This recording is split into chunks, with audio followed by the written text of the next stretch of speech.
Hello students, આજે આપણે એસએની સબ્જેક્ટની અંદર વાત કરીશું કન્સ્ટ્રક્શન ઓફ અંડરરિંગ પાઇપ.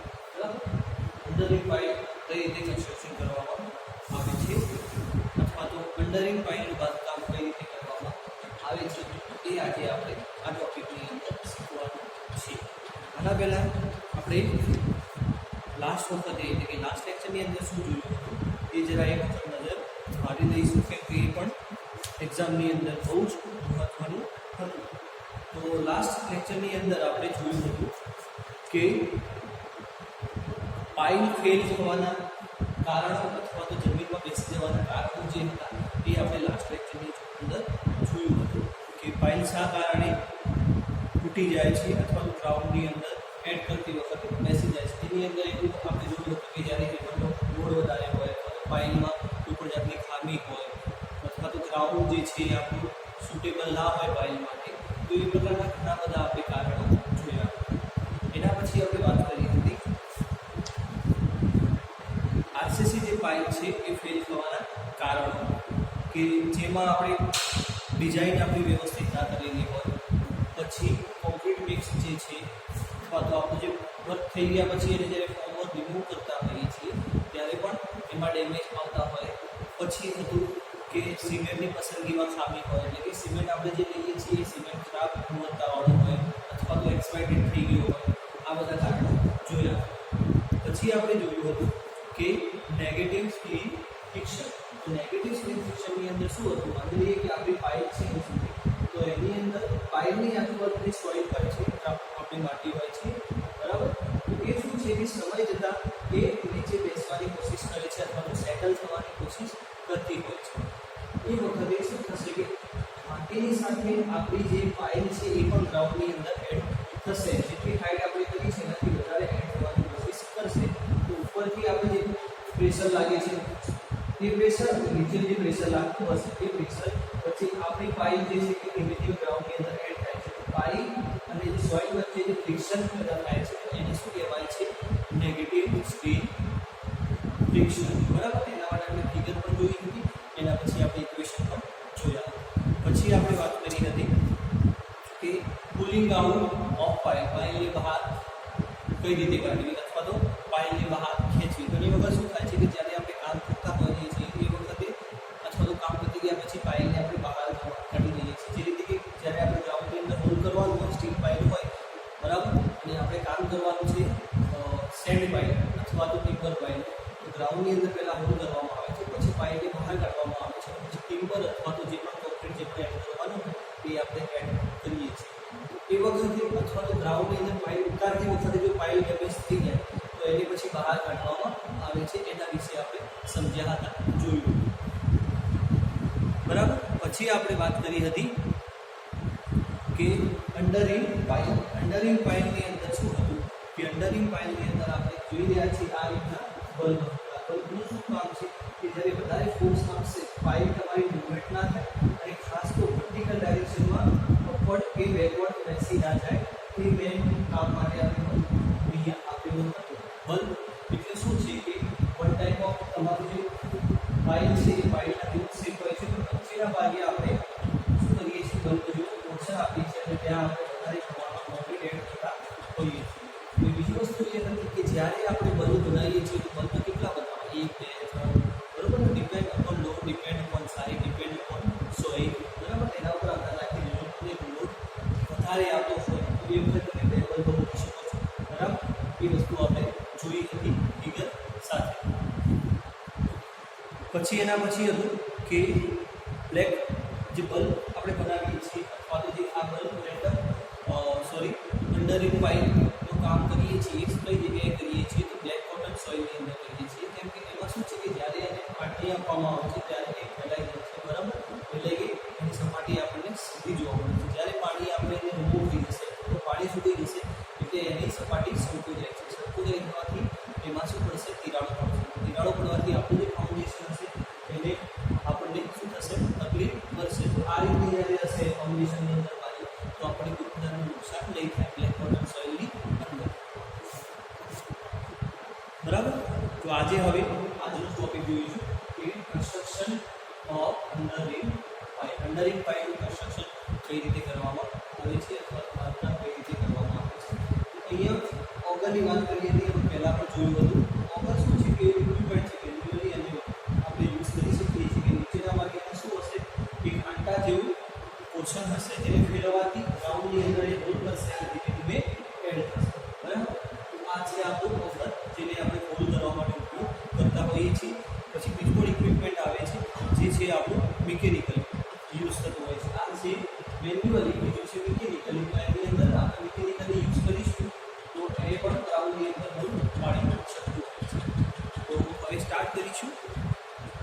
તો નંબર 1, એની અંદર અંડરરિંગ પાઇલની અંદર આપણે સ્પાઇરલ ઓગર, અંડર રેમર અને બોરિંગ ગાઈડનો ઉપયોગ કરતા હોઈએ છીએ.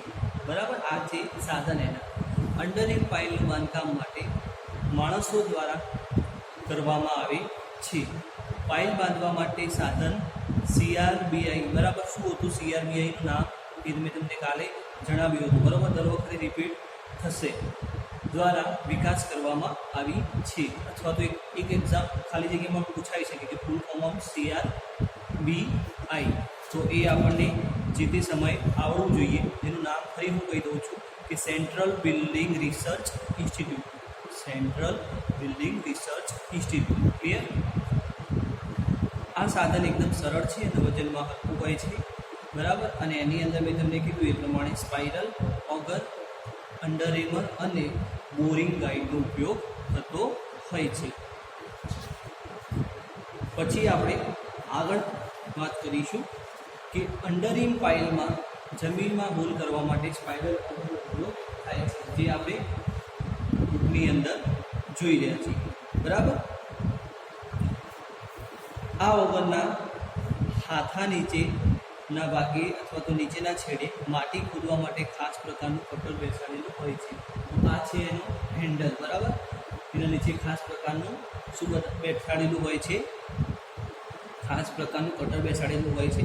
તથા કટરની નીચે ખોદેલી માટીને ભરવા માટે એક બકેટ પણ લગાવેલું હોય છે. કેમ કે આપણે ખાલી આની અંદર ડ્રિલિંગ જ થશે, જે મટીરિયલ નીકળશે અંદરથી તે મટીરિયલને કાઢવા માટે આપણે બકેટની જરૂર પણ પડતી હોય છે. ઊંડાઈ વધતા ઓગરના હાથાને લંબાવવાની સગવડવાળા છૂટછાટવાળા પણ આપણે ઉપયોગ કરી શકીએ છીએ. તો આ જે છે એનો હેન્ડલ કહી શકાય. તો અહીંયા હેન્ડલ અહીંથી આપણે રિમૂવ કરી અને જ્યારે આપણે ડેપ્થ વધારે જોઈએ છીએ, માની લઈએ કે અહીંયા સુધી ડેપ્થ છે પરંતુ આપણે વધારે નીચે સુધી ડેપ્થ જોઈએ છે, તો આ હેન્ડલ રિમૂવ કરી અને પાછી ફરીથી એક હેન્ડલ એડ કરવામાં આવે છે, જેથી આપણે ડેપ્થ વધારી શકાય છે. બલ્બ તૈયાર કરવા માટે ખાસ પ્રકારના કટરનો ઉપયોગ કરવામાં આવે છે, જેનો વ્યાસ ઓગરના હાથા ઉપર દબાણ આપીને વધારી શકાય છે. ઓગરના હાથા ઉપર દબાણ આપીને વધારી શકાય છે. એક બલ્બ એટલે વન ટાઈપ ઓફ શું હશે કે આ રીતે આપણે સમજીએ તો આ ઓગર રિમૂવ કરવાનું જે છે એવી મશીન આવે છે. તો ગ્રાઉન્ડની અંદર આપણે જે જગ્યાએ બલ્બ જોઈએ છે તે જગ્યાએ એડ કરવાનું, એથી આ રીતે પોર્શન નીકળશે બે બાજુ, અને પછી આપણે એને રોટેટ કરીશું. આજુબાજુનું જે માટી છે એને ડિસ્ટ્રોય કરશે અને આપણને આ રીતે એક શેપ મળી જશે. બરાબર, જે આપણે જોઈ રહ્યા છીએ ફિગર નંબર 2 ની અંદર. પછી આપણને શું કીધું છે કે જમીન ઉપર મૂકેલી ત્રિપાઈ ગોળીના મથાળે તૈયાર કરવામાં આવે છે. ખાસ રચના મારફતે ઓગરના હાથાને પસાર કર્યા પછી ઓગરની ખોદાઈ કરવામાં આવે છે. હવે જો આ આપણે જોઈ રહ્યા છીએ કે બોરિંગ ગાઈડ, બરાબર, અથવા તો આને એક ગાઈડ પણ કહેવામાં આવે છે. તે વડે આપણે શું કરીએ છીએ, આને સપોર્ટ આપેલો છે. બરાબર, અને સપોર્ટ આપે છે.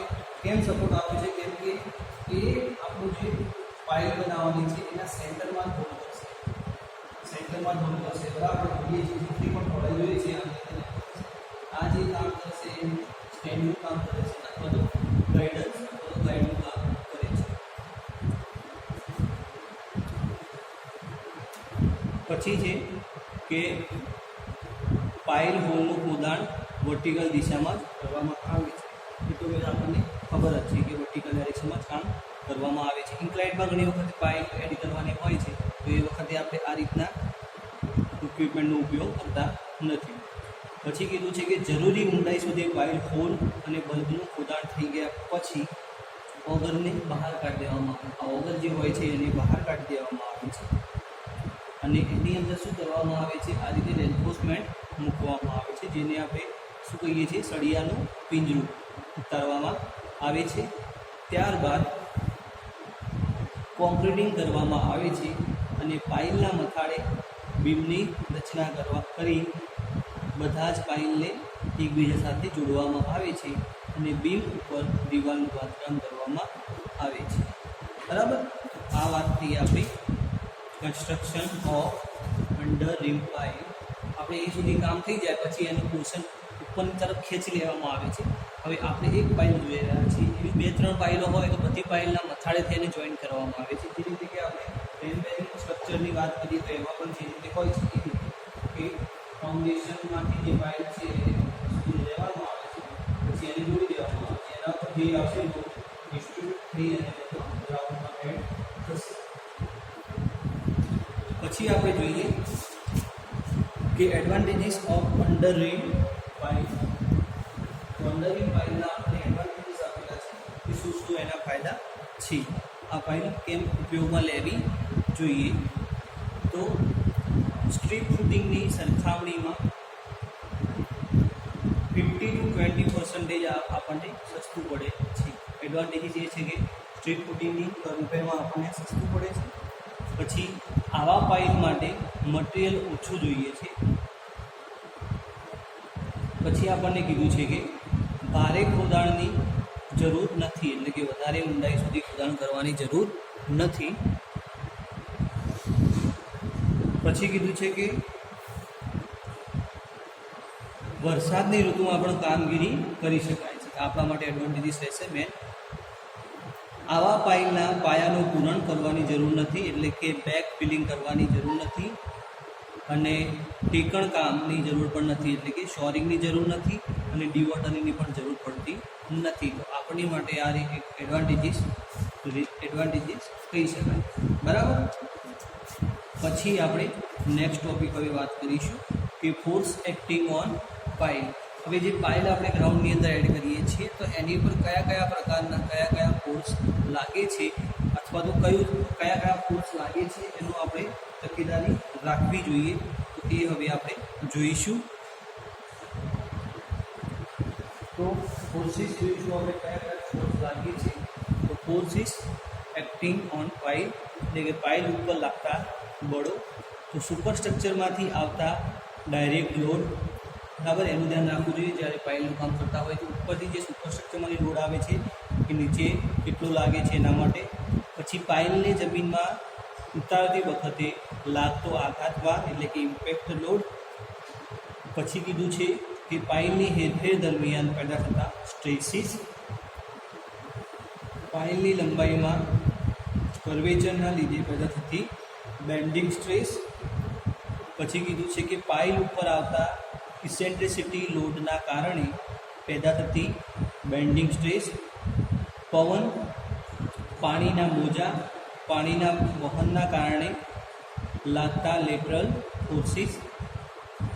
પાણીમાં આઈસ શીટના કારણે લાગતો આધારભાર એટલે કે બરફનું જે લેયર હોય છે એના કારણે પણ આપણને ફોર્સ લાગી શકે છે, આઈસ શીટ.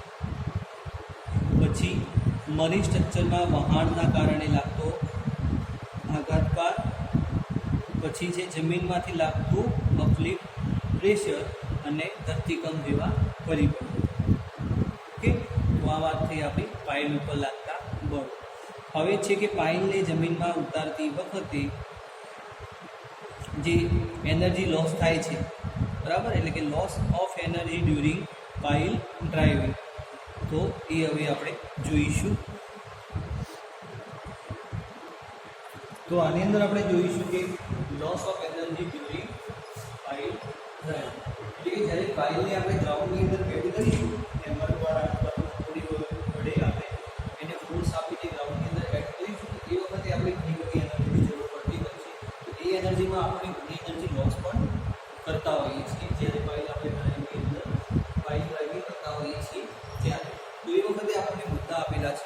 કે જે વ્યય થાય છે બરાબર એ કયા કારણસર થાય છે આપણી એનર્જીનો.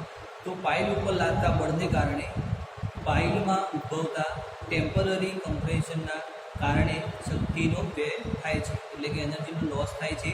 શાના કારણે? ટેમ્પરરી કમ્પ્રેશનના કારણે. અને બીજું કીધું છે કે પાઇલની આજુબાજુની માટીમાં ઉદ્ભવતા કામચલાઉ દબાણના કારણે પણ આપણી એનર્જીનો વ્યય થાય છે. બરાબર. તો આ બે કારણોસર આપણી જે એનર્જી છે એ લોસ થાય છે. એક ટેમ્પરરી કમ્પ્રેશનના કારણે અને બીજું છે કે આજુબાજુ જે સોઇલ છે એના પ્રેશરના કારણે. હવે નેક્સ્ટ ટોપિક જે છે એ છે ગ્રુપ એક્શન ઓફ પાઇલ. આ જે છે એ તમારી એક્ઝામની અંદર પૂછાતો હોય છે. બરાબર. તો ધ્યાન આપજો આની અંદર ગ્રુપ એક્શન ઓફ પાઇલ. તો હવે આપણે બોર્ડમાં ફિગર જોઈ રહ્યા છીએ કે ગ્રુપ એક્શન ઓફ પાઇલ એટલે કે ઘણી બધી પાઇલ આપણે ગ્રાઉન્ડની અંદર એડ કરેલી છે અને એના કારણે કઈ ફોર્સ લાગતો હશે તો એ આપણે જોઈશું. હવે આ છે આપણી પાઇલ કે ગ્રાઉન્ડ સરફેસ અને ઉપરથી જે ક્યુ છે એ લોડ લાગી રહ્યો છે. તો સામાન્ય રીતે કોલમ કે દિવાલની નીચે એક પાઇલ મૂકવામાં આવતી નથી કોલમ અથવા તો દિવાલની નીચે, કારણ કે પાઇલને જમીનમાં બરાબર વર્ટિકલ ડાયરેક્શનમાં ઉતારવું અને સ્ટ્રક્ચર ઉપરના પાયાને બરાબર પાઇલ ઉપર ટેકવવું ખૂબ જ મુશ્કેલ છે. જો પાઇલ ઉપર ઇસેન્ટ્રિસિટી લોડ લાગે તો બેન્ડિંગ સ્ટ્રેસના કારણે પાઇલનું ફેલર થઈ શકે છે. બરાબર. તો એ કારણે આપણે એક પાઇલ ઉપર લોડ આપતા નથી, પણ શું કરીએ છીએ ગ્રુપની અંદર પાઇલને ઉપર કેપ કરી દઈએ છીએ અને પછી એના ઉપર આપણે જે પણ બીમ અથવા તો કોલમ જે પણ હોય એ દિવાલ બનાવીએ છીએ. ખરેખર ફિલ્ડ પ્રેક્ટિકલમાં સ્ટ્રક્ચરના લોડને ટેકવવા એકસાથે પાઇલને ગ્રુપમાં ગોઠવવામાં આવે છે, જે આપણે અહીંયા જોઈ રહ્યા છીએ બોર્ડમાં. કોલમની નીચે ત્રિકોણાકાર પેટર્નમાં ઓછામાં ઓછા 3 પાઇલ ગ્રુપમાં એડ કરવામાં આવે છે. જ્યારે 3 કરતાં વધારે પાઇલને એક જ ગ્રુપમાં જરૂરી ઊંડાઈ સુધી આપણે એડ કરીએ અને ગોઠવીએ છીએ તો એમાં જે લોડ લાગે છે એ સિમેટ્રિકલી લોડ ટ્રાન્સફર થાય છે અને દિવાલ નીચે પાઇલો દિવાલની સેન્ટર લાઇનની બંને બાજુએ ઝિગઝેગ પેટર્નમાં ગોઠવવામાં આવે છે. બરાબર. આ વાત થઈ આપણી ગ્રુપ એક્શન ઓફ પાઇલ. બરાબર. પાઇલ આપણા આરસીસીના રહેશે. અમુક મટીરિયલ પ્રમાણે આપણે પાઇલનો ઉપયોગ કરતા હોઈએ છીએ અને પછી શું કરીએ છીએ કે મથાળે આરસીસીની કેપ બનાવીશું અને એના ઉપર આપણો જે પણ લોડ હશે એ આવશે. હવે વાત કરીએ કે load carrying capacity of pile. આ પાઇલ છે એ લોડ કેરિંગ કઈ રીતે કરે છે તો એના વિશે હવે જોઈશું. તો ફિગરની અંદર આપણે જોઈ શકીએ છીએ કે load carrying capacity of pile કઈ રીતે લોડ કેરિંગ કરતો હોય છે. તો આ જે પાઇલ આપણે જોઈ રહ્યા છીએ તો એની બાજુ આ રીતે આપણને લોડ જોવા મળે છે. દરેક પાઇલ જોડે આપણને આ રીતે અલગ અલગ પેટર્ન જોવા મળે છે. બરાબર. લોડ આપણે સરખો જે ડિવાઈડ કરતું હોય છે અને છેલ્લે બધી પાઇલનો લોડ આપણને ગ્રાઉન્ડની અંદર આ રીતે લાગતો હોય છે એ આપણે જોઈ રહ્યા છીએ. તો પાઇલ ગ્રુપની મહત્વ ભાર ધારણ બેરિંગ કેપેસિટી અલગ અલગ પાઇલના લોડ કેટલો આવે છે એના ઉપર આધાર રાખે છે, પરંતુ દરેક પાઇલનો જે આપણે લોડનો સરવાળો કરીશું તો આપણને ટોટલ લોડ મળી જશે. એટલે કે આપણે નીચેની જે આપણે ડોટેડ લાઈન જોઈ રહ્યા છીએ એ છે આપણે ટોટલ લોડ. પાઇલને ડ્રાઇવિંગ કરતી વખતે પાઇલ ડિસ્ટર્બન્સ અને પાઇલની આસપાસની જે જગ્યા હોય છે એ ઓવરલેપ ના થાય અથવા તો એની જે કેપેસિટી છે અલગ અલગ પાઇલની લોડ કેપેસિટી સરખા અથવા તો અલગ અલગ લોડ કેપેસિટીવાળી પાઇલ આપણે ઉપયોગ ના કરીએ એનું ધ્યાન રાખવું જોઈએ. કેમ કે આપણે જે પાઇલ ઉપયોગ કરીએ છીએ તૈયાર પણ પ્રીકાસ્ટ આવે છે અને કાસ્ટ ઇન સિટુ પણ આવે છે. તો એ વસ્તુ ધ્યાન રાખવાની કે દરેક પાઇલ સરખી હોય, સરખી લંબાઈની હોય ને દરેક પાઇલ વચ્ચે સ્પેસિંગ પણ સરખું હોવું જોઈએ. પરંતુ ડ્રાઇવિંગના કારણે પાઇલના વચ્ચેના ભાગેનું સંઘનન થાય છે, જેથી પાઇલનું એક સિંગલ યુનિટ તરીકે વર્તે છે, જેના કારણે પાઇલ ગ્રુપની લોડ કેપેસિટી અલગ અલગ પાઇલની લોડ કેપેસિટીના સરવાળા કરતાં વધારે પણ હોઈ શકે છે. પાઇલ ગ્રુપની લોડ કેપેસિટી આખા બ્લોકની પરિમિતિ આગળ પેદા થતા ઘર્ષણ તેમજ બ્લોકના તળિયે મેળવતા એન્ડ બેરિંગ રેઝિસ્ટન્સ પરથી શોધી શકાય છે. હવે આ વાત થઈ આપણી લોડ કેરિંગ કેપેસિટી ઓફ પાઇલની, બરાબર. હવે છે કે પાઇલ ગ્રુપની જે ભાર વહન કરવાની ક્ષમતા છે એ કયા કયા વસ્તુ ઉપર આધાર રાખે છે, અથવા તો કઈ વસ્તુ આપણે ધ્યાનમાં રાખવી જોઈએ. અલગ અલગ પાઇલની ભાર વહન ક્ષમતાનો સરવાળો કરવામાં આવે છે, બરાબર. એટલે કે જે અલગ અલગ પાઇલ છે એનો સરવાળો કરવામાં આવે છે લોડ બેરિંગ કેપેસિટી, તો આપણને લોડ મળી જશે. અને પાઇલના આખા બ્લોકની ભાર વહન ક્ષમતા પણ મળી જશે. કેમ કે પહેલાં આનો સરવાળો કરશો તો પણ મળી જશે આપણને, અને ટોટલ સરવાળો કરશો તો પણ આપણને લોડ મળી જશે. ક્લિયર. હવે છે કે efficiency of group of pile, તો એના માટે આપણને ખાલી એક ઇક્વેશન આપેલું છે. Efficiency of group of pile, તો એ માટે આપણને ઇક્વેશન આપેલું છે QG અપોન સિગ્મા QU. તો QU નો મતલબ થશે કે load carrying capacity of the pile group, બરાબર. ગ્રુપની જે આપણે પાઇલનું ગ્રુપ જોઈ રહ્યા છીએ એનું લોડ કેરિંગ કેપેસિટી, અને સિગ્મા QU નો મતલબ થશે કે sum of load carrying capacity of individual pile, એટલે કે અલગ અલગ જે પાઇલ છે એનો લોડ બેરિંગ કેપેસિટીનો ટોટલ સરવાળો, બરાબર. તો આ વાત થઈ આપણી પાઇલ ગ્રુપની કાર્યદક્ષતા.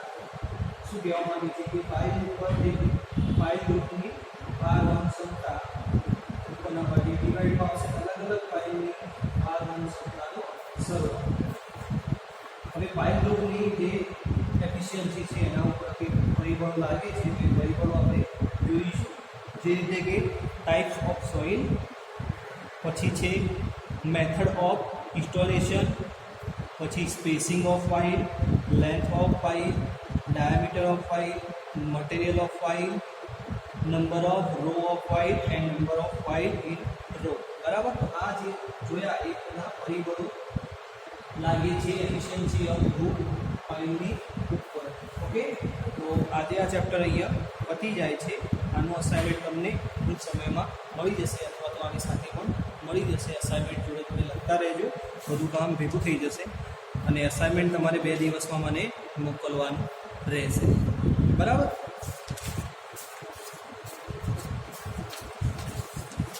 Thank you.